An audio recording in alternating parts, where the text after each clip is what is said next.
అనే మాట నేను మీకు విజ్ఞప్తి చేస్తా ఉన్నా. అంటే ఈ రకంగా యువకులని నిరుద్యోగులను దూరం చేసుకున్నాం. ఉద్యోగులు మనం పోస్టల్ బ్యాలెట్లు తీస్తే ఉద్యోగుల్లో మీకే కనబడ్డది. దాదాపు 70-80% మనకు వ్యతిరేకంగా ఓటేసిన పరిస్థితి. భారతదేశంలో ఏ నాయకుడు ఇవ్వలేదు.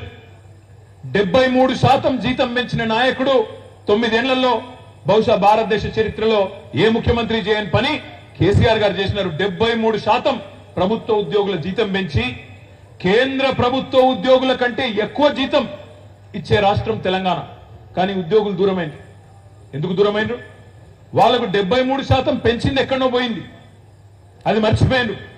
మాకు నెల మొదటి రోజు కావాలి కదా జీతం, రెండో రోజు రావాలి కదా, మూడో రోజు రావాలి కదా అనే ఒక పంతానికి పోయి, అయ్యో మన కరోనా వచ్చిన తర్వాత కొంత ఇబ్బంది అయింది, కరోనా వచ్చిన తర్వాత రాష్ట్రం ఆర్థికంగా సంక్షోభంలో పడింది అని మనం చెప్పుకోలేకపోయినాం, సంజాయించుకోలేకపోయినాం. ఆ రకంగా ఉద్యోగులు కూడా మనకు వ్యతిరేకంగా మారినారు.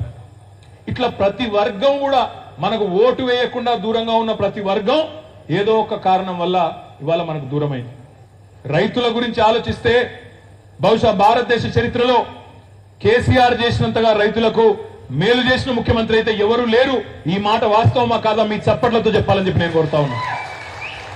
రైతు బంధు లాంటి పథకం స్వాతంత్రం వచ్చిన తర్వాత ఏ ప్రధానమంత్రి ఆలోచన చేయలేదు, ఏ ముఖ్యమంత్రి ఆలోచించలేదు. రైతు బంధు లాంటి పథకం, అట్లాంటి పథకాన్ని తెచ్చిన మహానాయకుడు కేసీఆర్. 24 గంటలు రైతులకు ఉచితంగా విద్యుత్ ఇచ్చిన నాయకుడు కేసీఆర్. అద్భుతంగా నల్లగొండ జిల్లాలో భారతదేశంలోనే తెలంగాణ వరి ధాన్యం ఉత్పత్తిలో నెంబర్ 1 అయితే అందులో నల్లగొండ ఉమ్మడి జిల్లా మొత్తం తెలంగాణలోనే నెంబర్ 1 జిల్లాగా మార్చిన నాయకుడు కేసీఆర్. ఎన్నడూ కూడా నీళ్లందని టైలెండ్ ప్రాంతాలకు నాగార్జున సాగర్ ప్రాజెక్టు కింద నీళ్లిచ్చిన నాయకుడు కేసీఆర్. కోదాడ, తుంగతుర్తి, సూర్యాపేటలో గోదావరి జలాలను చివరి గ్రామం దాకా తీసుకొచ్చిన నాయకుడు కాళేశ్వరం ద్వారా కేసీఆర్. కానీ ఆ రైతులు కూడా మనకు మద్దతు పలకలేదు. ఎందుకు? చిన్న చిన్న కారణాలు. ఏం కారణాలు అవి? మా ఊర్లో ఉండే పెద్ద రైతుకు 25 ఎకరాలు ఉండే రైతుకు రైతు బంధు వస్తున్నది, ఆయనకెందుకు ఇస్తున్నారు, నాకెందుకు ఇస్తలేరు అని కొంతమంది. ఆ కొనుగోలు కేంద్రాలలో తాళు తీసేస్తున్నారు, కొనుగోలు కేంద్రాల్లో కొంటున్నారు, ఊరూరికి కొనుగోలు కేంద్రాలు పెట్టి డబ్బులు ఇచ్చేది ఎక్కడో పోయింది. కానీ మాకు కొంత కటింగ్ అవుతున్నది, ఆ కటింగ్ వల్ల నష్టం అవుతుందని చెప్పి కొంతమంది, దానికి వ్యతిరేకంగా కొంతమంది.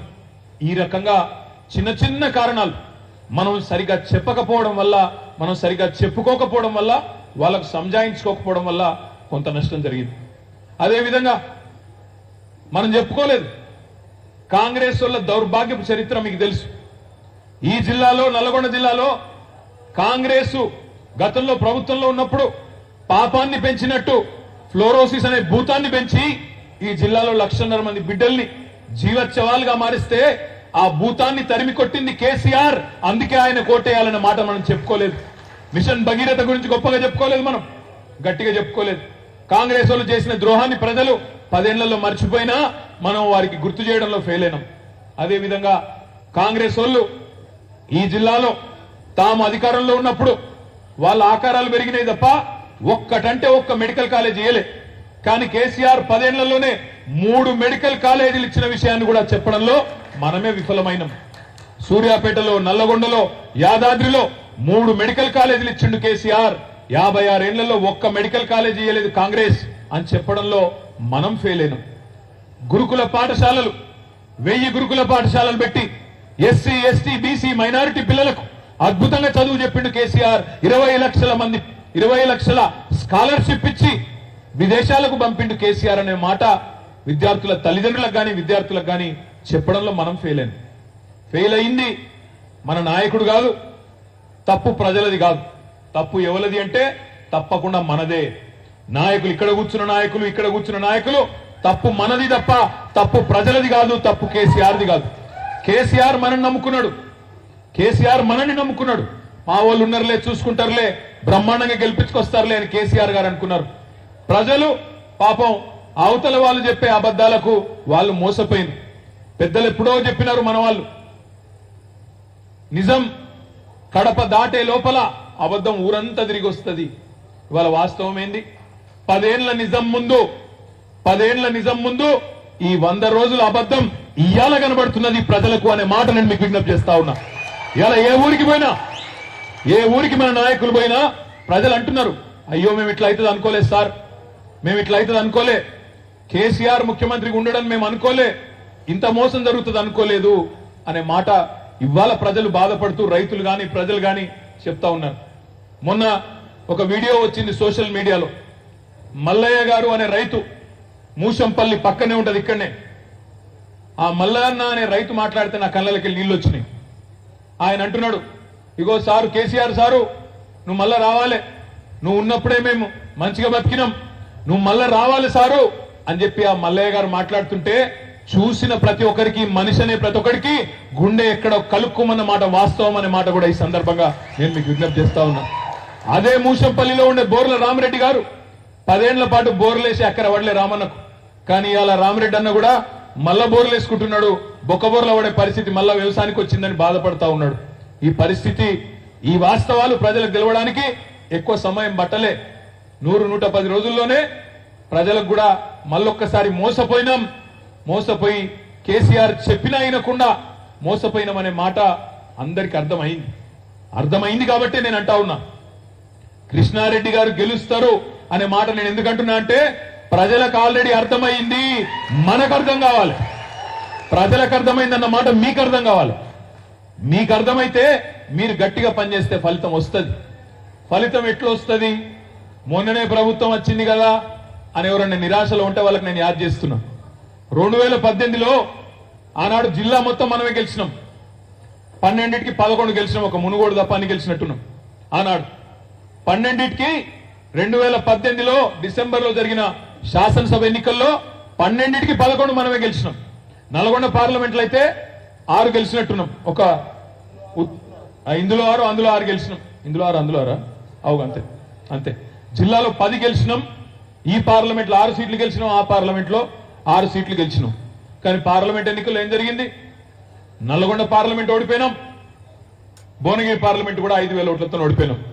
మరి 5 ఏళ్ల కిందట 10 సీట్లు గెలిచిన మనం జిల్లాలో 2 పార్లమెంటు సీట్లు ఓడిపోతే, మరి వాళ్ళ నేను అడుగుతున్నా, 11 సీట్లు గెలిచిన కాంగ్రెస్ పార్టీ దాన్ని మనం ఎందుకు 2 పార్లమెంట్లలో కొట్టొద్దు, ఎందుకు ఓడగొట్టొద్దు ఆలోచించమని చెప్పి నేను కోరుతా ఉన్నా.